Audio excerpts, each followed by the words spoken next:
ওই যে সামনে সেই বাজে রাস্তা, বাবা সেই ব্যাড রোড, আস্তে আস্তে আস্তে আস্তে। আর বিষয় ক্রস করার পর থেকেই বাঁ দিকে এরকম ভাবে আমরা পাহাড়গুলো পাচ্ছি, দেখুন কি অসম্ভব সুন্দর ভিউ। এরপর করব কোথাও লাঞ্চ, দেখা যাক কোথায় করা যায়। দেখুন কত বাদর রাস্তার দুদিকে বসে আছে, বাপ রে বাপ, কি এগুলো, ও মাই গড, জঘন্য রাস্তা, জঘন্য মানে জঘন্য to the power infinity. Wow, মনসুনে উড়িষ্যার সৌন্দর্য জাস্ট আনডাউটেডলি সুন্দর, ভীষণ ভীষণ সুন্দর। What you have wire?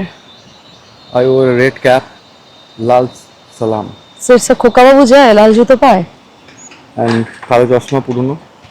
চলে এসেছি খান্ডাদারা ওয়াটারফলসে, জাস্ট দেখুন ওয়াটার ফ্লোটা, মানে এখানে দাঁড়িয়ে পুরো ভিজে যাচ্ছে, নিচে নামলে কি হবে।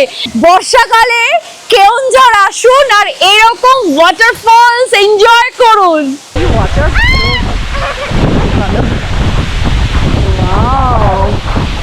ওই ওখান থেকে ঝরে পড়ছে।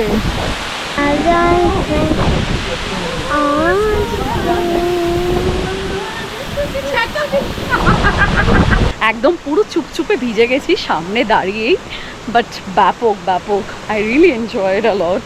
এত সুন্দর ওয়াটারফলস, জাস্ট ওয়াটারের ফ্লোটা দেখুন, এটা দেখে কি আর কোনোভাবে যাওয়া যায় আপনারাই বলুন। বর্ষায় এমন একটা অফবিট ডেস্টিনেশনের খোঁজ করছেন যেখানে একসঙ্গে পেতে চান মনোমুগ্ধকর জলপ্রপাত, আবার সবুজে মোড়া পাহাড় আর জঙ্গল আর প্রকৃতির অপূর্ব সৌন্দর্য, তাহলে কেওনঝড় হতে পারে আপনার পরবর্তী গন্তব্যস্থল। কিন্তু কিভাবে যাবেন? নিজের গাড়িতে নাকি ট্রেনে? কোথায় থাকবেন? মাত্র 2 রাত 3 দিনে কোন কোন জায়গা ঘুরে দেখবেন? এই সব প্রশ্নের উত্তর পাওয়া যাবে আজকের এই কেওনঝড় ট্রাভেল গাইডে। তাই ভিডিওটি শেষ পর্যন্ত দেখুন, কারণ এই একটি ভিডিওই আপনার সম্পূর্ণ ট্রিপ প্ল্যানিংকে করে দেবে অনেক অনেক সহজ। কেওনঝড় নিজের গাড়িতে ড্রাইভ করে বা ট্রেনেও যেতে পারেন আপনারা। প্রথমে বলি নিজের গাড়িতে আপনারা কিভাবে যাবেন। কলকাতা থেকে কেওনঝড়ের ডিস্টেন্স প্রায় 350 কিলোমিটার এবং যা প্রায় 8 ঘন্টার মতন সময় লাগবে পৌঁছতে। 11:34 বাজে আর আমরা কোনা এক্সপ্রেসওয়ে এখন পৌঁছালাম।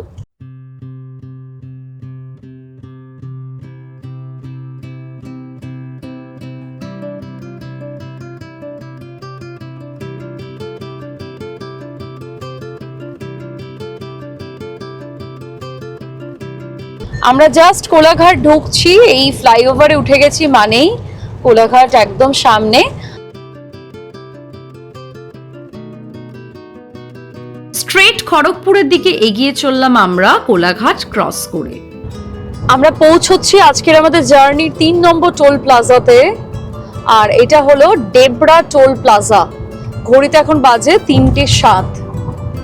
পৌঁছে গেলাম ডেবরা টোল প্লাজা। বাদিকটা খড়গপুর, সোজা বাহারাগোড়া। এই যে জাংশনটাতে আসলাম, এখান থেকে বাদিকটা ঢুকে গেল খড়গপুর সিটির দিকে, আর আমরা এই জাংশনটা থেকে স্ট্রেট বেরাবো বাহারাগোড়ার দিকে। ডান দিকটা চলে গেছে মেদিনীপুর।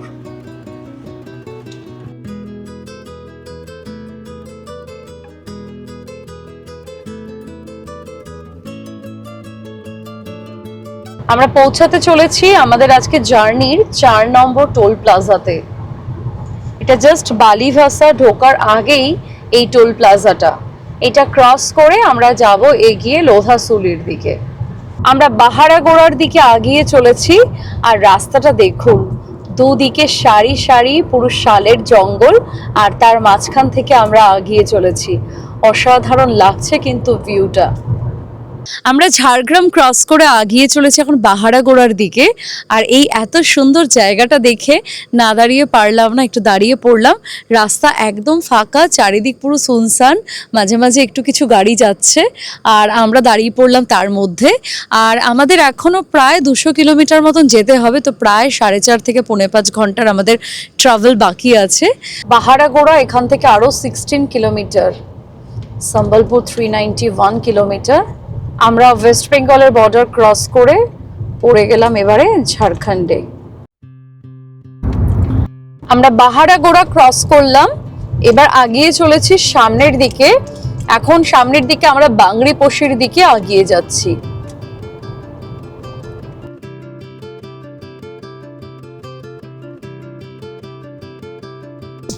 এটা হলো ঝাড়পোখরিয়া। আমরা ঝাড়পোখরিয়া থেকে এবারে বাংরিপোশির দিকে ঢুকে যাব। জিপিএস এর চক্করে একটু ভুল ঢুকে গেছিলাম, তো আমরা এখান থেকে বাঁদিকে নেব। বাঁদিকে একটা বোর্ড আছে, দেখবেন, দেখাবে বিষয়। এই দেখুন ডান দিকে লেখা আছে কলকাতা, টাটা, জামশেদপুর। এই সোজা চলে গেলাম এখন বাঁদিকে নিয়ে। এটা হচ্ছে বিষয়। হ্যাঁ, এবার নেটওয়ার্ক ঠিক আছে। বিষয় এদিকে জোশীপুর 73 কিলোমিটার, বিষয় 45 কিলোমিটার, বাট তার আগে আসবে বাংরিপোশি। আর কেওনঝড় হচ্ছে 139 কিলোমিটার। পৌঁছালাম ঝড়পোখরিয়া টোলে। এটা আপনারা বাংরিপোশি ঢোকার আগে পাবেন।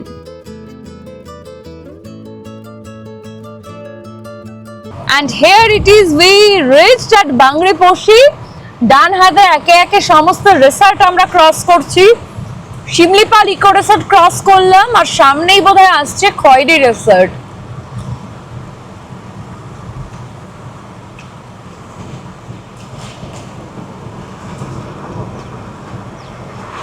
বাংরিপোশি ক্রস করে আগাতেই কিন্তু আমরা এবারে পাহাড়ের দিকে উঠতে চলেছি।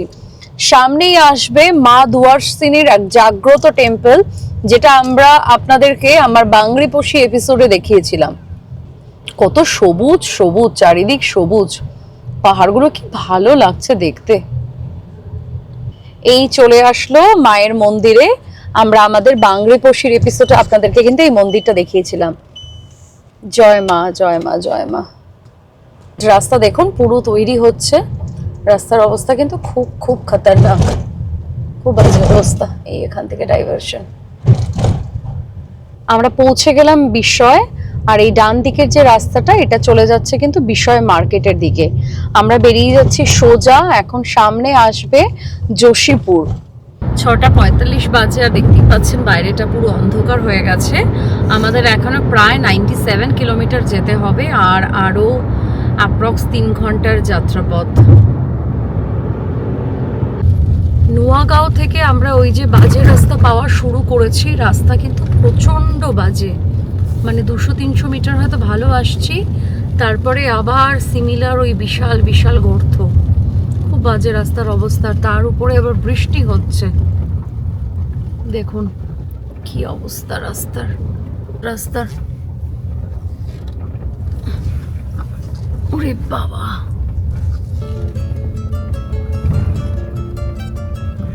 রাস্তা।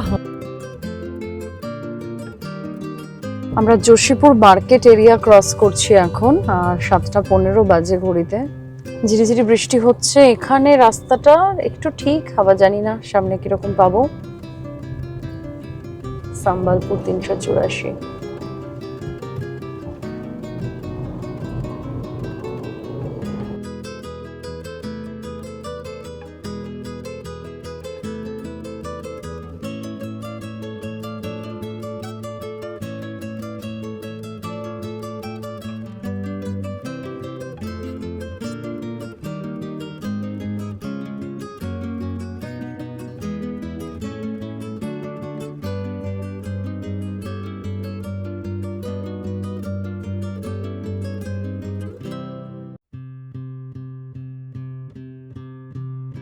আমরা পৌঁছালাম last toll of the day.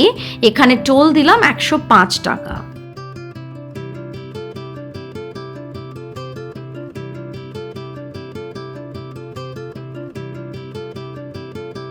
অবশেষে আমরা পৌঁছালাম কেওনঝড়। এবারে জানা যাক ট্রেনে কি করে পৌঁছাবেন। কেওনঝড়ের নিজস্ব রেলওয়ে স্টেশন কেন্দুঝড়গড় স্টেশন, অথচ এইখানে ডাইরেক্ট ট্রেনের সংখ্যা খুবই কম। তাই সব থেকে বেস্ট অপশন হলো কলকাতা থেকে হাওড়া বারবিল জনশতাব্দী এক্সপ্রেস ধরে বারবিলে পৌঁছে যাওয়া, আর সেখান থেকে ট্যাক্সি বা বাসে করে প্রায় 80 থেকে 100 কিলোমিটারের পথ পাড়ি দিয়ে কেওনঝড় শহরে পৌঁছে যাওয়া। কেওনঝড়ে থাকার জন্য অনেক অপশনস রয়েছে মেন টাউনে, তবে আমার ইচ্ছা ছিল প্রকৃতির সান্নিধ্যে থাকার, আর তাই আমি বেছে নিয়েছিলাম সানাঘাগরা নেচার ক্যাম্প, যেটি সানাঘাগরা ওয়াটারফলসের একদম কাছে অবস্থিত। এটি আপনারা অনলাইনে বুক করে নিতে পারেন। আমাদের 2 জন অ্যাডাল্ট এবং 1 জন বাচ্চার 4 টাইমস মিল নিয়ে পার ডে স্টেইং পড়েছিল অ্যাপ্রক্স 5,000 মতো। এখানে মোট 5টি কটেজ বা রুম রয়েছে, তাই pre booking mandatory. Sanaghagra nature ক্যাম্পে আপনারা archery, cycling, badminton, nature walk, bird watching, জঙ্গলের মধ্যে ট্রেকিং আরো অনেক কিছুর ব্যবস্থাই পাবেন। দরজা দিয়ে ঢুকে ডান দিকে একটা বড় বসার জায়গা, এখানে দেখতে পাচ্ছেন একটা 3 সিটার সোফা, তার সাথে এখানে একটা টি টেবিল আছে, আর এইদিকে একটা সিঙ্গেল সোফা, 2টো চেয়ার এবং একটা টুল মতন করা আছে। আর এই দিকটাতে হলো একটা বিশাল বড় bed, double bedroom, king size, 3 জন আরামসে সুন্দরভাবে থাকতে পারবে। আর এই হলো ওয়ার্ড্রোপে আমরা আমাদের লাগেজ রেখে দিয়েছি। আর এখানে একটা আলনা, বহুদিন বাদে এরকম একটা আলনা দেখতে পাচ্ছি, টাওয়াল দিয়ে দিয়েছে। আর এটা হচ্ছে ড্রেসিং টেবিল, আর তার সাথে বসে সাজগোজ করার জন্য একটা টুলও দেওয়া আছে, এবং প্রতিটাতেই কিন্তু দেখুন একটা করে ড্রয়ার আছে, একটা না 2টো করে ড্রয়ার আছে। এবার আপনাদেরকে বাথরুমের ট্যুরটা একবার করিয়ে দিই। বিশাল আকার বাথরুম, আপনারা দেখলেই বুঝতে পারবেন। বিশাল আকার একটা ব্যালকনি, তার সাথে এরকম একটা দোলনা করা আছে, দেখতেই পাচ্ছেন, ভীষণ সুন্দর। প্রপার্টিটার একটা ফুল ভিউ আপনাদেরকে এই ট্রি হাউসের উপর থেকে আমি দিচ্ছি। দেখুন কত সুন্দর লাগছে দেখতে এখান থেকে, ইটস অ্যামেজিং। আর এই যে বসার জায়গাগুলো দেখছেন না, এগুলো রাত্রিবেলায় কিন্তু ভীষণ সুন্দর লাগে। এই হচ্ছে আমাদের কটেজটা দিনের আলোতে, আর দেখুন ঠিক কটেজের পাশেই হলো এই ট্রি হাউস। কি ভীষণ সুন্দর ট্রি হাউসটা। ট্রি হাউসটা না পুরো একদম যে স্টেয়ার্সগুলো আছে, একদম কাঠের স্টেয়ার্স, দারুণ সুন্দর লাগছে, বেশ একটা অন্যরকমের একটা মানে অ্যাডভেঞ্চার টাইপের লাগছে। আর ট্রি হাউসটা ইটসেলফ ভীষণ সুন্দর। 2টো দিকে কিন্তু পুরো নেট দিয়ে ঘেরা, যাতে একটা প্রপার সতর্কতা বজায় থাকে। দেখতেই পাচ্ছেন 2টো দিক পুরো নেট দিয়ে ঘেরা। আর এই আমি উঠে চলে আসলাম ট্রি হাউসে। ও ওয়াও, দিস ইজ অ্যামেজিং। এই যে ব্রিজটা, এটা একদম এইখান থেকে একদম লাস্ট এন্ডে গিয়ে ফিনিশ হয়েছে। ওইদিকেও একটা গাছ আছে যার সাথে এটাকে পুরো কানেক্ট করেছে। It's amazing.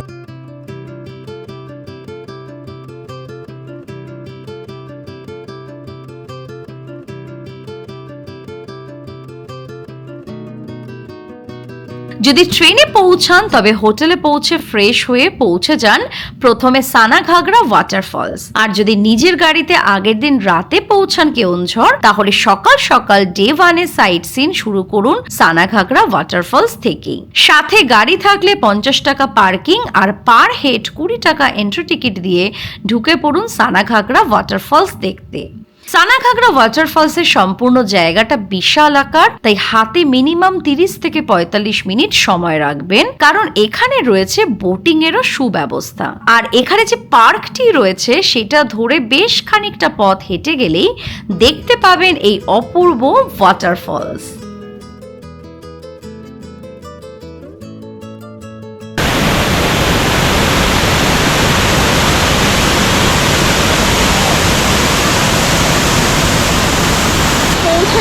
Finally, Sanaghagara waterfalls. Just look at the water flow. Huge water flow, just huge water flow. আমি এখান থেকে লিটারালি ভিজে যাচ্ছি।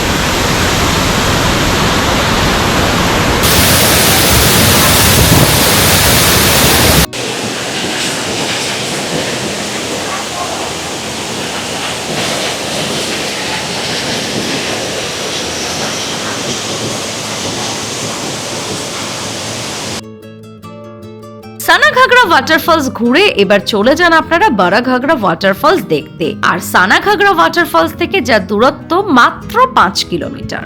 আর 1 কিলোমিটারের মধ্যে পৌঁছে যাচ্ছি বারাঘাগরা ওয়াটারফলস। আর রাস্তাটা একবার দেখুন, চারিদিকে একদম সবুজের সারি সারি গাছ, আর তার মাঝখান দিয়ে অসম্ভব সুন্দর একটা রাস্তা। জার্নিটা দুর্ধর্ষ লাগছে। বারাঘাগরা ওয়াটারফলসের একদম নিচ থেকে আসলে এখানে দেখুন এরকম একটা জায়গা বাঁধিয়ে দিয়েছে যেটাতে আপনারা যেতে পারেন। চলুন আমার সাথে একবার যাওয়া যাক। এখান থেকে হেঁটে হেঁটে আপনারা এই ওয়াটারফলসের কাছে অবধি চলে আসতে পারবেন। And look at the view, জলের ফ্লো দেখুন।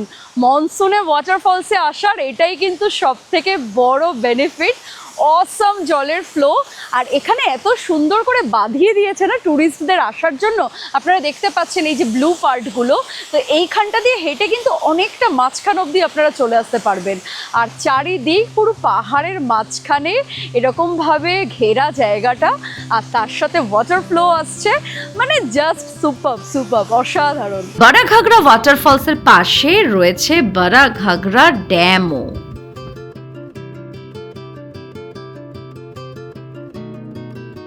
আমরা ওয়াটারফলস দেখে এই রাস্তাটা দিয়ে সোজা আসলাম, আর এই রাস্তাটাই হেঁটে হেঁটে চলে যাওয়া যাবে ড্যামের দিকে।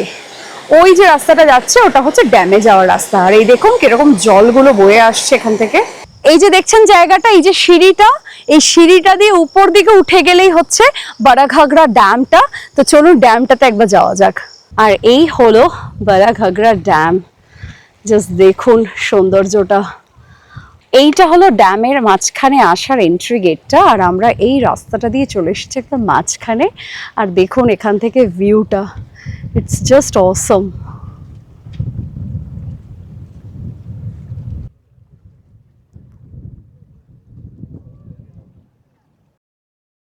এবার চলুন যাওয়া যাক গুপ্তগঙ্গা গোনাসিকা টেম্পল, যেটি বারাঘাগরা ওয়াটারফলস থেকে প্রায় 19 কিলোমিটার মতন দূরে অবস্থিত। এই চলে এসেছি আমরা গোনাসিকা টেম্পলে, আর এই সাইডে দেখছেন সবার বসার জায়গা করে রাখা। গুপ্তগঙ্গা বা গোনাসিকা উড়িষ্যার একটি বিখ্যাত তীর্থস্থান এবং এখান থেকেই পবিত্র বৈতরণী নদীর উৎপত্তি হয়েছে বলে বিশ্বাস করা হয়। পাহাড়ের গরুর নাকের মতো আকৃতির একটি শিলার ফাঁক দিয়ে নদীর জল বেরিয়ে আসে, তাই এই স্থানটির নাম গোনাসিকা। কিছু দূর গিয়ে সেই নদীটি আবার মাটির নিচে অদৃশ্য হয়ে যায়, তাই জন্য একে গুপ্তগঙ্গাও বলা হয়ে থাকে। দেখে নিলাম গুপ্তগঙ্গা টেম্পল, ওই উপরে হচ্ছে মন্দিরটা। ভেতরে মূর্তির ফটো বা ভিডিও নেওয়া অ্যালাউ নয়, তাই ভেতরটা আমি দেখাতে পারলাম না, বাইরে থেকে আপনাদেরকে দেখালাম। এখানে আসার আগে অনেকে বলছিল 700 সিঁড়ি, আমি জানি না সত্যি 700 সিঁড়ি কিনা, কিন্তু একদম ছোট ছোট স্টেপ, তো খুব সহজেই কিন্তু আপনারা আসতে পারবেন। নেক্সট চলুন যাওয়া যাক কাঞ্জিপানি ঘাটি। কাঞ্জিপানি ঘাটি গোনাসিকা গুপ্তগঙ্গা মন্দির থেকে 18 কিলোমিটার দূরে অবস্থিত। কেওনঝড় জেলার একটি মনোরম পাহাড়ি ঘাট রাস্তা হলো এই কাঞ্জিপানি ঘাটি। সবুজ পাহাড়, ঘন জঙ্গল এবং আঁকাবাঁকা পথের জন্য এটি বিখ্যাত। বর্ষাকালে এর প্রাকৃতিক সৌন্দর্য আরো মনোমুগ্ধকর হয়ে ওঠে এবং এটি রোড ট্রিপের ফটোগ্রাফির জন্য আদর্শ। আমরা দুবার এই সম্পূর্ণ জায়গাটা গাড়ি করে ঘুরেই তার সৌন্দর্য উপভোগ করলাম।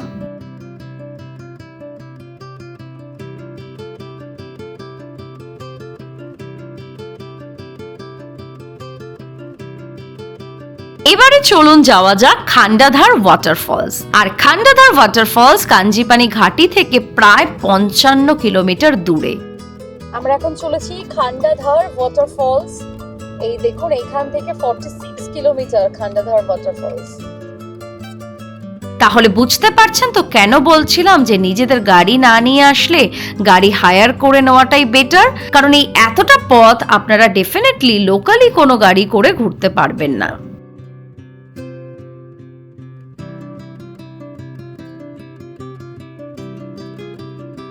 খান্ডাধারা ওয়াটারফলসে আমরা পার্কিং দিলাম 50 টাকা, আর পার হেড এন্ট্রি টিকিট কাটলাম 10 টাকা করে।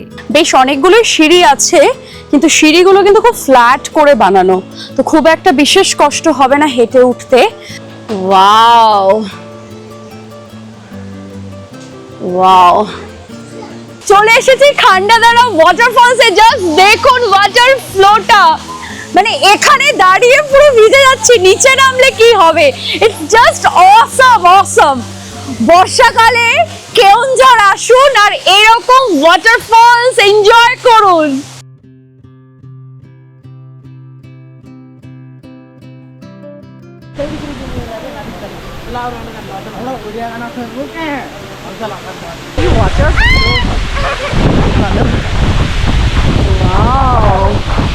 ওই ওখান থেকে ঝরে পড়ছে।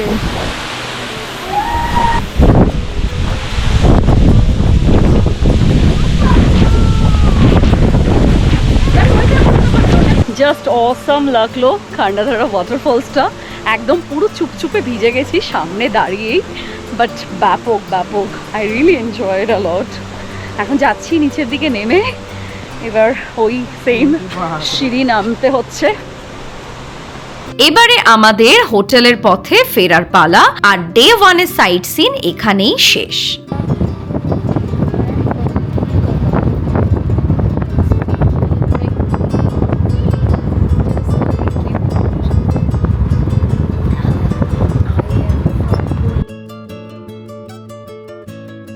পরের দিন সকালে তাড়াতাড়ি উঠে ব্রেকফাস্ট করে গাড়ি নিয়ে বেরিয়ে পড়ুন সাইট সিনের জন্য। আজও কিন্তু ঘুরে দেখতে হবে বেশ অনেকগুলো জায়গা, এবং যেগুলি বেশ খানিকটা দূরেই অবস্থিত। সর্বপ্রথম আপনারা চলে যান কানঝাড়ি ড্যাম দেখতে, কেওনঝড় থেকে যার দূরত্ব প্রায় 26 কিলোমিটার। আর 1.2 কিলোমিটারে আমরা পৌঁছে চলেছি কানঝাড়ি ড্যাম। বাইরে কিন্তু আজকের বেশ রোদ আছে, এবং তার সাথে সাথে গরমটাও প্রচন্ড আছে।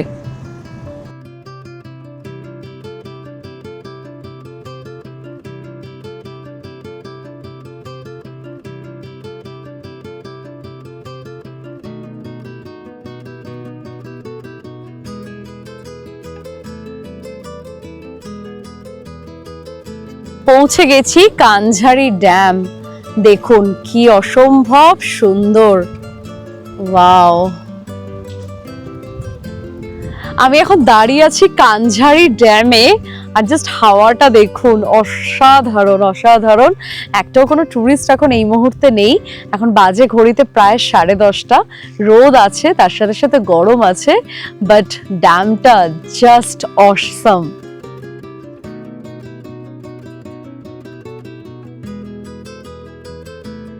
এটা ড্যামে ঢোকার যে জায়গাটা থাকে সেইখানটাতে আসছি, কিন্তু গেটটা আমি দূর থেকে দেখতে পাচ্ছি তালা দিয়ে রেখেছে। চলুন আপনাদেরকে একবার সামনে গিয়ে দেখাই।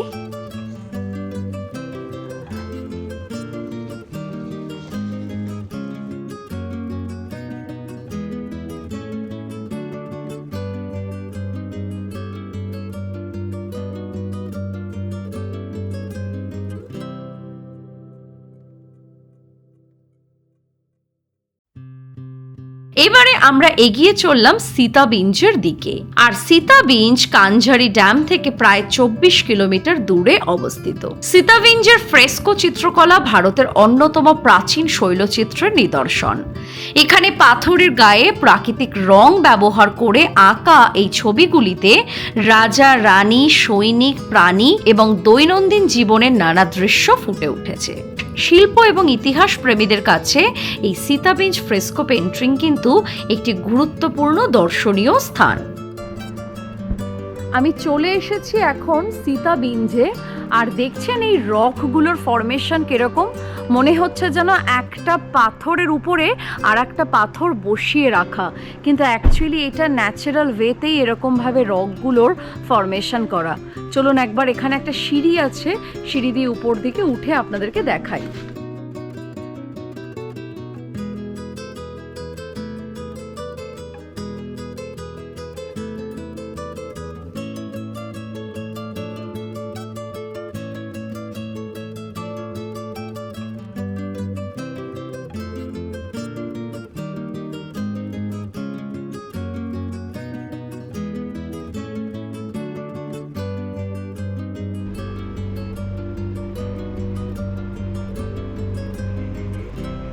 আচ্ছা, এটার কিন্তু বেশি উপরে যাওয়া যাবে না, এই সিঁড়িটা দিয়ে এই জাস্ট এই মাঝখানটাতে অবধি যাওয়া যাবে।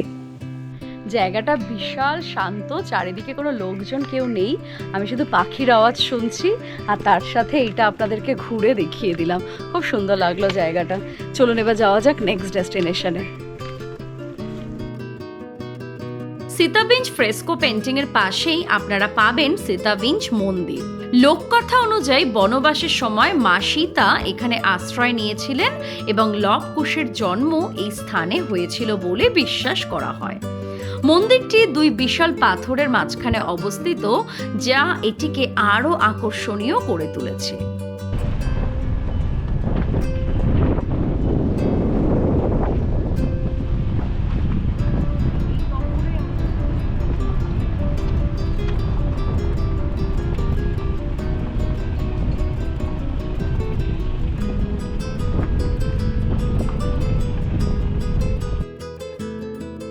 এবারের আমাদের গন্তব্যস্থল ভীমকুণ্ড, আর যার দূরত্ব এখান থেকে 37 কিলোমিটার। আমরা পার্কিং ফি দিয়ে দিলাম 50 রুপিস। ভীমকুণ্ডে রয়েছে একটা 3 স্টোরিড ওয়াচ টাওয়ার, যেখান থেকে আপনারা প্রকৃতির অপূর্ব নিদর্শন দেখতে পারেন। গাড়ি পার্ক করে আমরা এগিয়ে চললাম সেই ওয়াচ টাওয়ারের দিকে, আর এখানে ঢুকতেও এন্ট্রি টিকিট কাটলাম 10 টাকা করে পার হেড। পৌঁছে গেছি ভীমকুণ্ড ওয়াটারফলস। এই দেখতেই পাচ্ছেন ব্যাক সাইডে যে গেটটা, ওই গেটটা দিয়ে আমরা আসলাম। এখানে 10 টাকা করে পার হেড টিকিট কাটলাম, মানে 50 রুপিস গাড়ির জন্য কি দিয়েছিলাম আগে পার্কিং চার্জ, আর এখানে এন্ট্রি ফি হচ্ছে 10 টাকা করে। এবার আমরা আগিয়ে চলেছি ওয়াটারফলসের দিকে। নিচ থেকে নদীটা গেছে, নদীতে বিশাল স্রোত আপনারা দেখতে পাচ্ছেন। পুরো পাথরের মাঝখান থেকে নদীটা গেছে, বিভৎস স্রোত।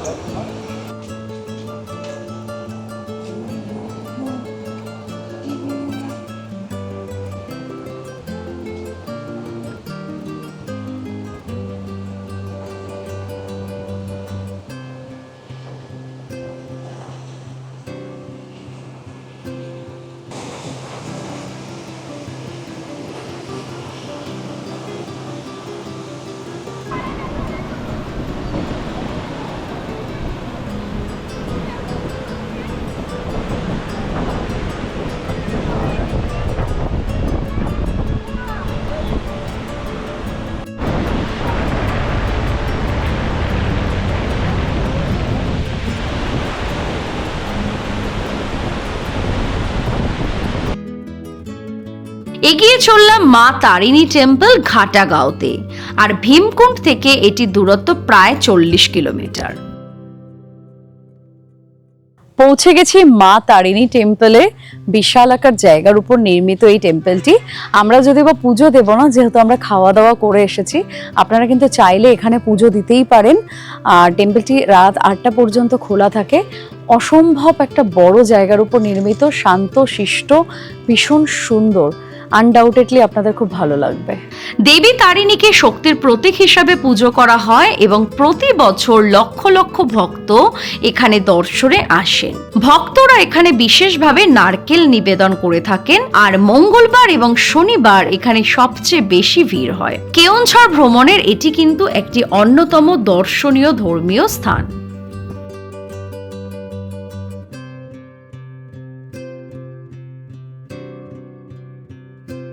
আমি দাঁড়িয়ে আছি যে মেন মন্দিরটা, সেই মন্দিরের সামনে। এখান থেকে কোনো ক্যামেরা, ফোন কিছুই অ্যালাউ নয়, তো আমি ভেতরে গিয়ে আপনাদেরকে মায়ের মূর্তি দেখাতে পারলাম না।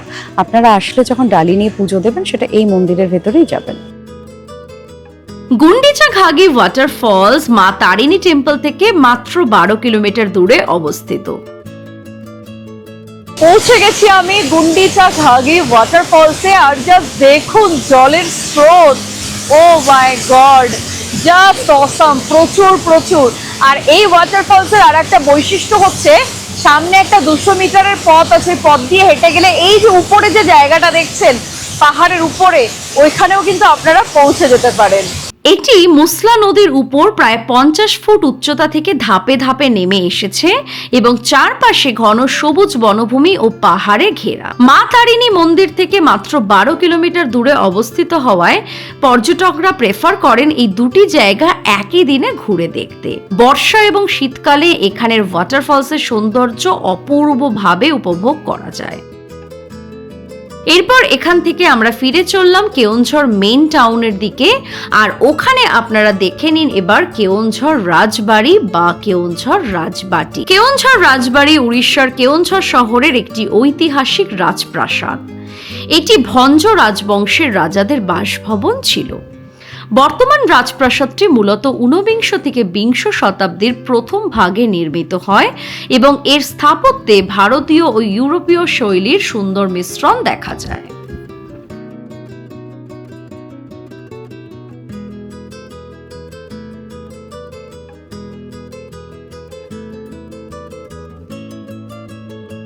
কেওনঝড় রাজবাটি দেখে আমরা এগিয়ে চললাম শ্রী বলদেব জিউ মন্দিরের দিকে।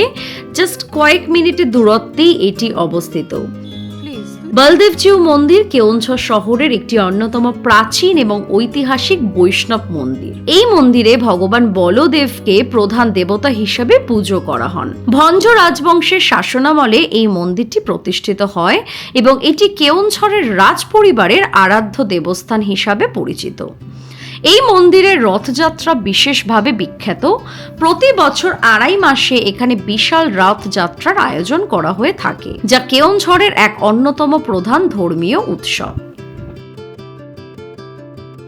আপনাদের সাথে শেয়ার করব কয়েকটি গুরুত্বপূর্ণ তথ্য কেওনঝড় ভ্রমণের কথা মাথায় রেখে। আপনারা যদি গাড়ি নিয়ে কেওনঝড় যান কলকাতা থেকে, তবে প্রথম দিনে কলকাতা থেকে পৌঁছে যান কেওনঝড় এবং দ্বিতীয় ও তৃতীয় দিন সাইট সিন করে 4th ডেতে আপনারা চলে আসুন কলকাতাতে। আর যদি ট্রেনে যান তাহলে প্রথম দিনই সকাল সকাল ট্রেন ধরে দুপুরের মধ্যে পৌঁছে যান কেওনঝড় এবং সেদিন থেকেই শুরু করুন কেওনঝড় ভ্রমণ আপনাদের।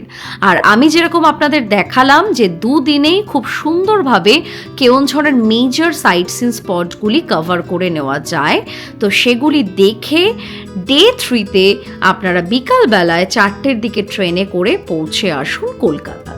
সেকেন্ড ইম্পর্টেন্ট পয়েন্ট আপনারা মাথায় রাখবেন যে কেওনঝড়ের সম্পূর্ণ সাইট সিন এরিয়াগুলি কিন্তু অনেকটাই ইন্টেরিয়ার সাইডে, তাই আপনারা খুব একটা বিশেষ ভালো খাবারের দোকান বা রেস্টুরেন্ট পাবেন না কয়েকটি জায়গা বাদ দিয়ে। তাই সবসময় চেষ্টা করবেন সাথে বেশ কিছু স্ন্যাক্স, ফ্রুটস এগুলো ক্যারি করতে, আর জল অবশ্যই রাখবেন।